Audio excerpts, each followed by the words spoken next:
Olá, amigos da Casa do Caminho, como é que estão?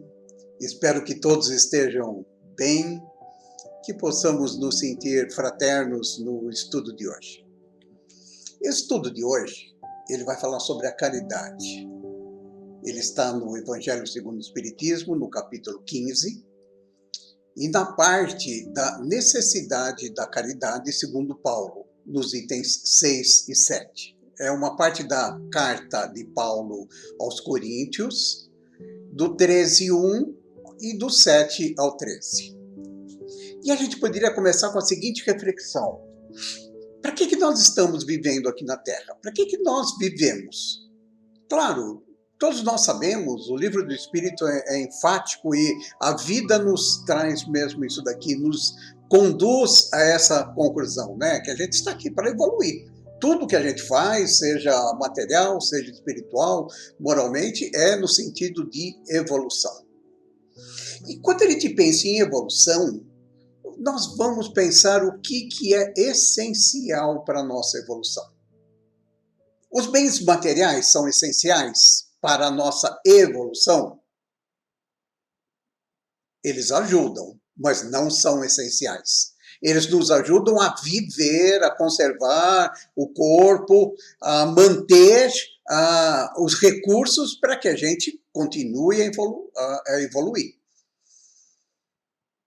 O nosso desenvolvimento espiritual e moral, ele tem uma essência, sim, ele tem um instrumento que é essencial, que sem esse a gente não alcança essa evolução.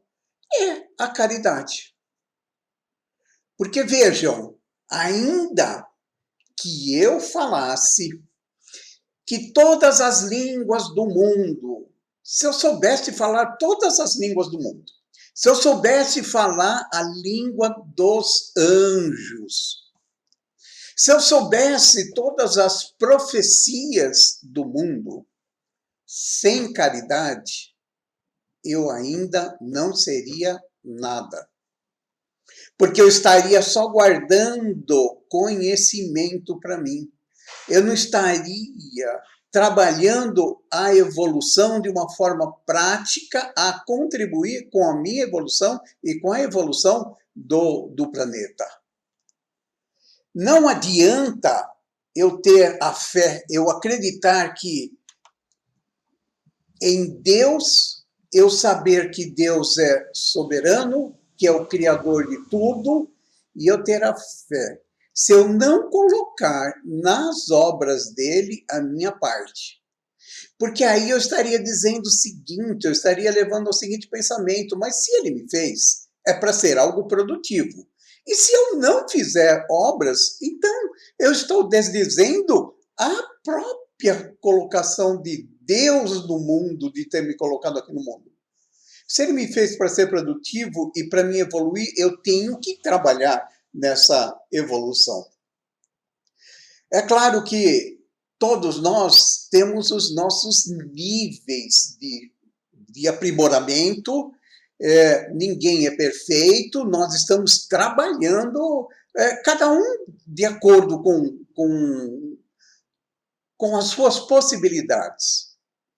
Mas sim, nessa pergunta de Paulo, nessa colocação da necessidade de Paulo, a gente tem que se perguntar, sim, se eu estou sendo caridoso. Eu não estou me iludindo com a caridade que eu faço? Será que realmente eu estou sendo? Porque se ela é essencial, se eu não estiver fazendo, eu estou ficando para trás. Concordam? Faz parte da nossa vida como essência isso. Porque ao responder essa pergunta, a gente entra bem no campo assim do autoconhecimento, de como é que eu posso ver que eu estou evoluindo aqui na passagem da Terra. Como é que eu estou me evoluindo como espírito? E a resposta está diante disso. O quanto eu tenho feito de caridade. O quanto eu tenho feito de ajuda ao próximo, o quanto eu sou caridoso também comigo, o quanto eu sou caridoso materialmente, moralmente, espiritualmente, com todas as pessoas. E não é difícil da gente responder isso. Mas a gente tem que responder para não cair na ilusão de a gente estar pensando que está fazendo o melhor de nós e ainda a gente poderia fazer mais. E aí a gente poderia correr mais. Porque esse é o nosso propósito aqui. Se a grande meta nossa é evoluir, o grande instrumento, a grande ferramenta é a caridade. Se a gente não usa a caridade, não tem como evoluir. Todos nós queremos chegar no planeta, e vamos chegar no planeta de recuperação. O que é o planeta de recuperação? Não é onde prevalece o bem. Se prevalece o bem, nós temos que ser bons para merecermos estarmos juntos um dos outros nesse planeta.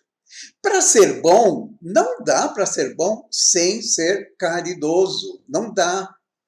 Porque ser bom é ser caridoso.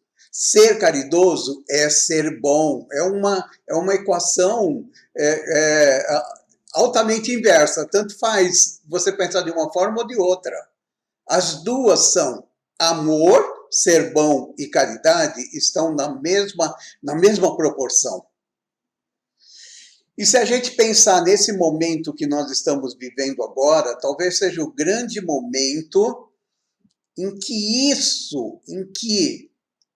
fora da caridade não há salvação, fora da verdade não há salvação, esteja sendo mostrado de uma forma muito mais patente para a gente. A gente ainda, esse domingo, a gente teve na Páscoa, que é o renascimento, que é a transformação, que é o novo. E o momento do nosso planeta é um momento novo. O plano espiritual está atuando através dessa necessidade que a gente está passando de saber como lidar com a pandemia, para que a gente consiga se aprimorar. Então, todo mundo fala assim, vai ter um novo normal. Não sei se é novo normal, o que vai ter, mas o que vai ser é uma coisa diferente. Pelo plano espiritual, é diferente. Porque assim, temos a certeza que foi disparada a reta de chegada para o planeta de regeneração. Nós estamos nessa corrida. Esse sprint final, não sei se é agora, se é mais uns anos, não sei nem se eu vou ver o sprint final, mas nós precisamos dar esse sprint para não ficar para trás dessa corrida. E isso é através da caridade, porque o plano espiritual está nos mostrando o seguinte, olha, vocês vão conseguir passar por toda esse desafio do momento se ajudarem um ou outro. Se ajudarem um ou outro. Porque se não ajudarmos, nós ficamos para trás. Pelo plano espiritual, essa realidade vai ocorrer. Por que a gente vai ter a necessidade cada vez mais patente de ajudar? Porque as coisas estão precisando ser assim. Talvez a gente esteja no momento em que a gente nunca viu tanta fome como a gente tem visto hoje. E não é fome do pessoal de rua, do pessoal mais simples, do pessoal da moradia simples. Hoje está tendo fome de quem tem casa. Hoje está tendo fome de quem não tem emprego. Hoje está tendo fome de quem não está podendo ir trabalhar, de quem não está ir buscando sustento por uma questão de não conseguir. Por conta do isolamento, por conta que tem que ficar afastado. Com quem essas pessoas vão contar?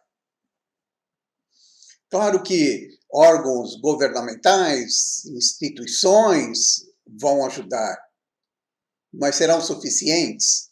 Será que não há uma necessidade de eu ver o meu vizinho aqui do lado, ou ver um pouco mais para frente, ou ver aquela comunidade que eu passo sempre lá. E se eu puder dar 1 quilo de feijão, se eu puder dar um saco de arroz, eu estou fazendo a minha parte. Se eu puder, eu dou o quanto eu puder dar materialmente.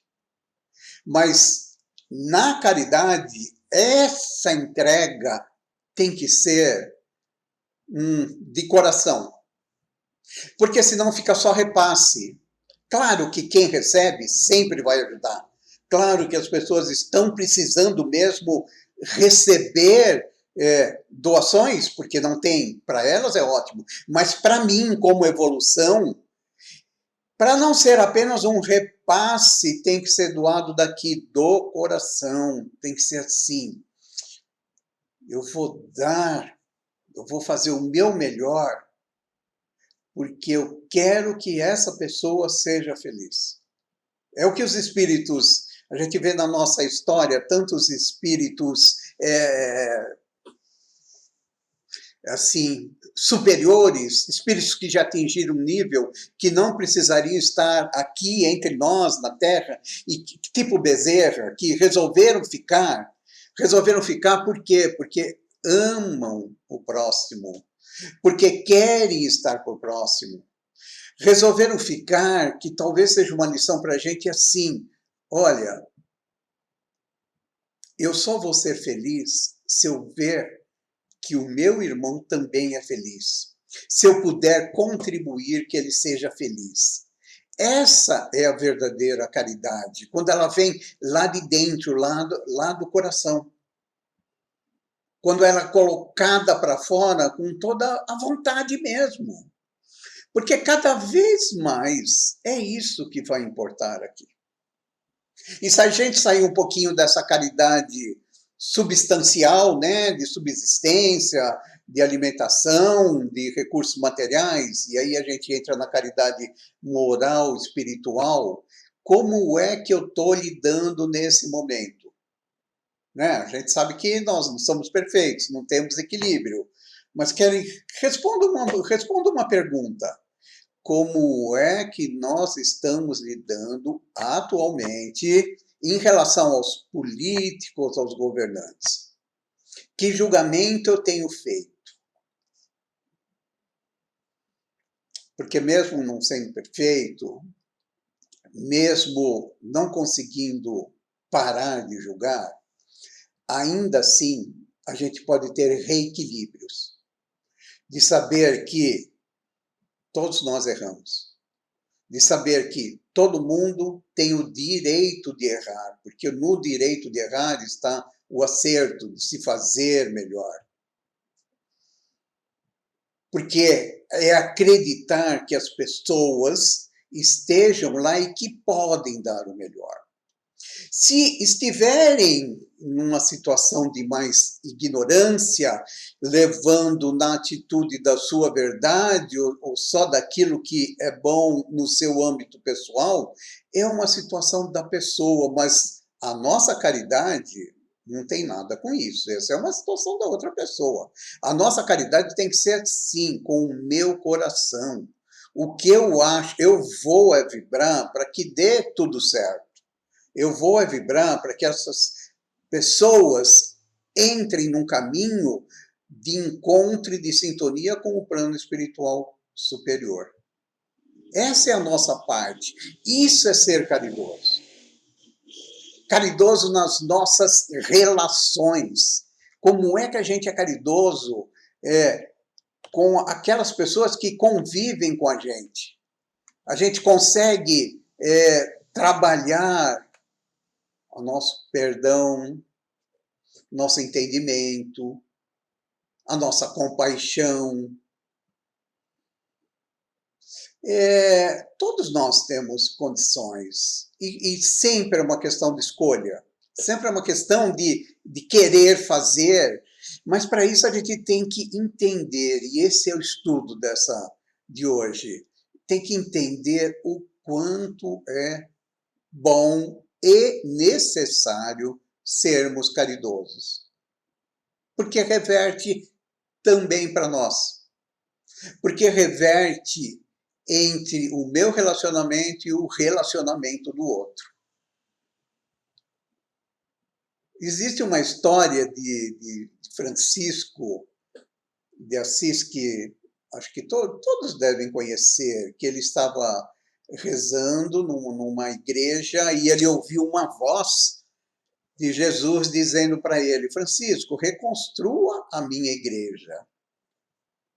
E ele estava ali naquela igreja, que era uma igreja pobre, bem já caidinha, assim, precisando de reforma, e ele logo pensou na reforma material, naquela lá, na reforma física da igreja.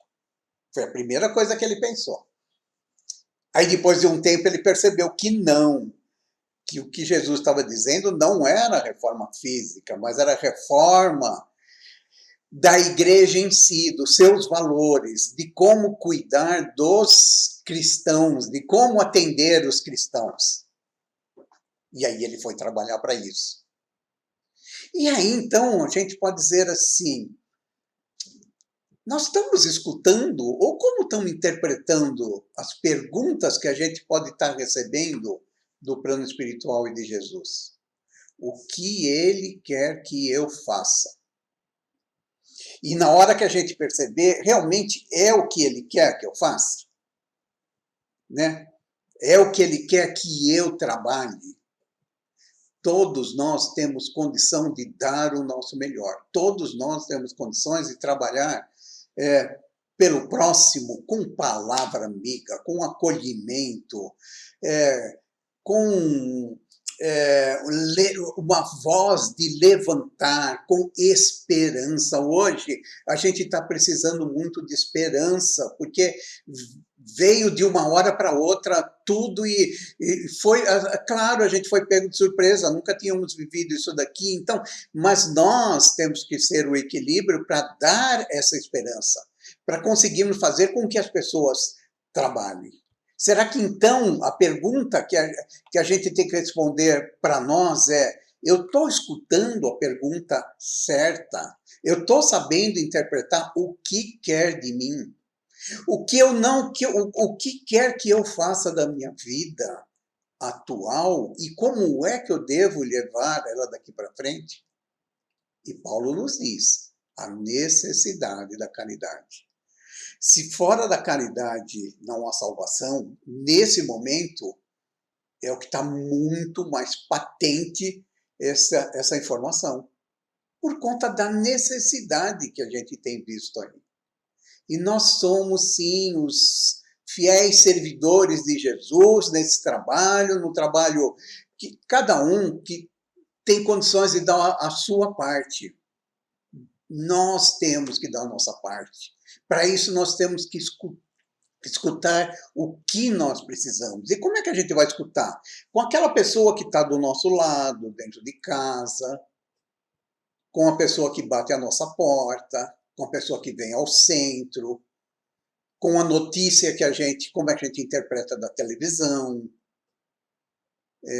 com aquelas pessoas que tiveram seus familiares agora, voltando para o plano espiritual, ou que estão hospitalizados. Nós podemos fazer muito. Caridosamente, nós podemos fazer muito. Temos total possibilidade de aliviar, aliviar a dor do próximo. Sermos quase que senhores da medicina, aliviar a dor do próximo. Gente, a gente tem visto isso daí ocorrer nos hospitais com os enfermeiros, com os porteiros, com os atendentes, com os serventes, o alívio que tem dado às pessoas que estão lá. São doutores da medicina também. São doutores do ânimo, da esperança. E isso a gente consegue fazer. E como é a caridade? Como é que tem que ser a caridade para a gente? Caridade, ela exige paciência. Ela não tem que esperar nada. Nós não esperamos nada, é só chegar e fazer. A caridade pode ser feita por qualquer um, seja pobre, rico, não tem preconceito algum. A caridade, ela não é invejosa. A gente não precisa mostrar que fez a caridade. E não precisa mostrar a quem fez, quem recebeu, e nem nós que fizermos. É um ato, só faz. Porque lá dentro de nós fica guardado isso. É como se estivéssemos aqui abraçados, queridos, conversando numa sala de amor, de sermos amorosos uns com os outros. É possível. Claro, é isso que Paulo nos diz na necessidade da caridade. Principalmente quem já tem uma semana de evangelho. Principalmente quem já recebeu a mensagem de Jesus e do que é, qual é o nosso potencial de fazer. Reflitam. Além de tudo, a caridade tem um outro aspecto. A gente recebe de imediato o benefício da caridade feita. A todo momento a gente recebe.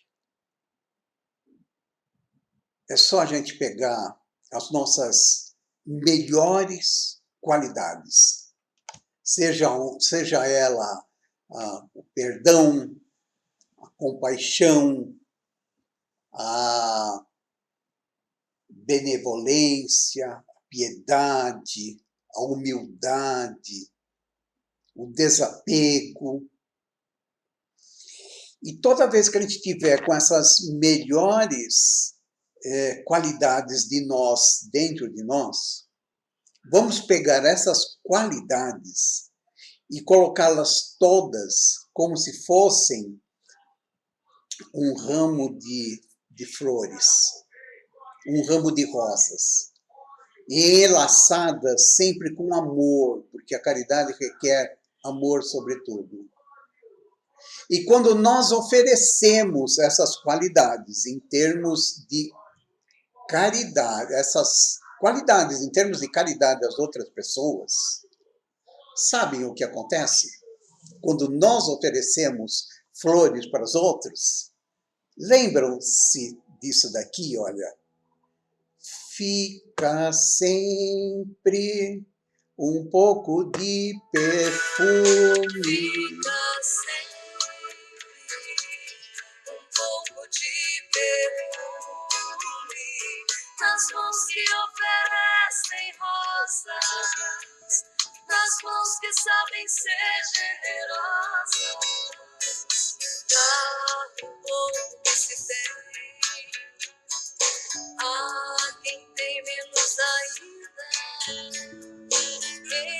Enriquece o doador, faz sua alma ainda mais linda. Que a gente fique com essa imagem na nossa cabeça do presente que nos é ofertado quando a gente faz a caridade de imediato. Um grande abraço a todos, muito obrigado pela oportunidade, que a gente esteja sempre próximo e fraterno, ainda aqui em pensamento.